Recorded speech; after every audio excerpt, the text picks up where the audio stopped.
ఆంధ్ర తెలంగాణలో తక్కువ ఫీజులతో high quality results ఇస్తున్న ఏకైక సంస్థ తిరుమల్ ఐఏఎస్ ఇన్స్టిట్యూట్. పవిత్రతకు మారుపేరు తిరుమల లడ్డు. కోట్లాది భక్తులు తిరుమల లడ్డును మహాప్రసాదంగా భావిస్తారు. అలాంటి లడ్డు తయారీలో జంతువుల కొవ్వు వాడారనే ఆరోపణలు ప్రతి ఒక్కరిని కల్చివేస్తున్నాయి. ఇలా జరగడం ఘోరాతి ఘోరంగా భావిస్తున్నారు భక్తులు.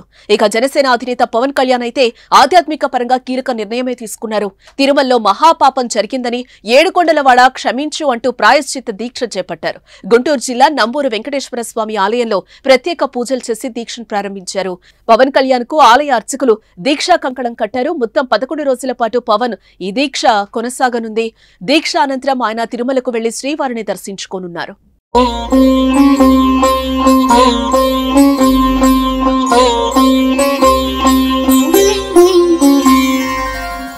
పవన్ దీక్ష చేస్తున్నట్టు శనివారం ప్రకటించారు. ఈ మేరకు ఓ ఎమోషనల్ ట్వీట్ కూడా చేశారు ఆయన. అమృతతుల్యంగా పరమ పవిత్రంగా భావించే తిరుమల లడ్డు ప్రసాదం గత పాలకులు వికృత పోకడల ఫలితంగా అపవిత్రమైంది, జంతు అవశేషాలతో మాలిన్యమైంది. విశృంఖల మనస్కులే ఇటువంటి పాపానికి ఒడిగట్టగలరు. ఈ పాపాన్ని ఆదిలోనే పసిగట్టలేకపోవటం హైందవ జాతికే కళంకం. లడ్డు ప్రసాదంలో జంతు అవశేషాలు ఉన్నాయని తెలిసిన క్షణం నా మనసు వికలమైంది, అపరాధ భావానికి గురైంది. ప్రజాక్షేమాన్ని కాంక్షించి పోరాటంలో ఉన్న నాకు ఇటువంటి క్లేశం ఆదిలోనే నా దృష్టికి రాకపోవడం బాధించింది. కలియుగ దైవమైన బాలాజీకి జరిగిన ఈ ఘోర అపచారానికి సనాతన ధర్మాన్ని నమ్మే ప్రతి ఒక్కరూ ప్రాయశ్చిత్తం చేసుకోవాల్సిందే. అందులో భాగంగా నేను ప్రాయశ్చిత్త దీక్ష చేయాలని సంకల్పించాను. 22 సెప్టెంబర్ 2024 ఆదివారం ఉదయం గుంటూరు జిల్లా నంబూరులోని శ్రీ దశావతార వెంకటేశ్వర స్వామి ఆలయంలో దీక్ష చేపడతాను. 11 రోజుల పాటు దీక్ష కొనసాగించి అనంతరం తిరుమల శ్రీ వెంకటేశ్వర స్వామి వారిని దర్శించుకుంటాను. దేవదేవా, నీ పట్ల గత పాలకులు చేసిన పాపాలను ప్రక్షాళన చేసే శక్తిని ఇవ్వమని వేడుకుంటాను.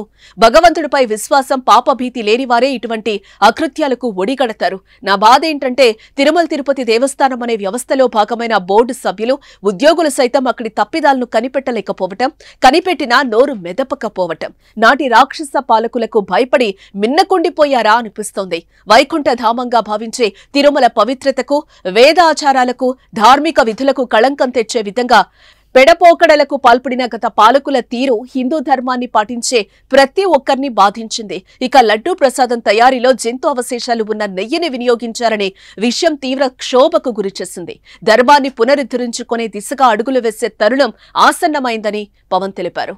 చెప్పినట్లుగానే నేడు ఉదయం గుంటూరు జిల్లా నంబూరు వెంకటేశ్వర స్వామి ఆలయానికి చేరుకుని దీక్ష ప్రారంభించారు పవన్. 11 రోజులు ప్రాయశ్చిత్త దీక్ష పూర్తి నియమాలతో ఆధ్యాత్మిక ధోరణిలో పవన్ చేపడుతున్నారు.